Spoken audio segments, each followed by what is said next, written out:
மாரி செல்வராஜ் இயக்கத்தில் வந்திருக்க ஒரு எமோஷ்னலான படம் தான் வாழை.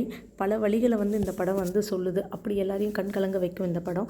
ஸோ சிவனேந்தன் ஒரு சின்ன பையன் இருப்பான். அவன் ஸ்கூலில் ரொம்ப நல்லா படிப்பான்.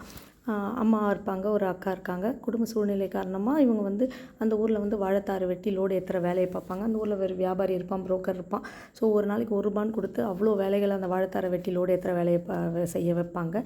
ஸோ இப்போ இப்படி இருக்கும்போது அவனுக்கு இதில் சிவனேந்தனையும் அந்த வேலையை செய்ய சொல்லுவாங்க. சனி ஞாயிறுனா ஒரு வேளை சாப்பாடு கூட சாப்பிட முடியாமல் அவன் போய் அந்த வேலையை கஷ்டப்பட்டு செய்வான். அவனுக்கு உடம்பு, கை, கால், முதுகுன்னு அப்படி ஒரு வலி வலிக்கும். அம்மாவும் அக்காவும் வேலை செய்கிறாங்க, இருந்தாலும் நம்மளும் செய்வோம்னு சொல்லிட்டு அவனும் அவ்வளோ செய்வான். சனி ஞாயிறு வந்தாலே அவனுக்கு அவ்வளோ பயமாக இருக்கும். எப்படிரா அதை செய்யாமல் வேலைக்கு போகாமல் இருக்கலாம் அப்படின்னு தான் அவன் பார்த்துட்ருப்பான். ஒரு நாள் ஸ்கூலில் அவனுக்கு ஃபங்க்ஷன் இருக்குன்னு சொல்லுவாங்க. அதனால் அம்மாவுக்கு தெரியாமல் அவன் ஃபங்க்ஷனுக்கு போயிடுவான். அக்கா கிட்ட மட்டும் சொல்லிட்டு போயிடுவான்.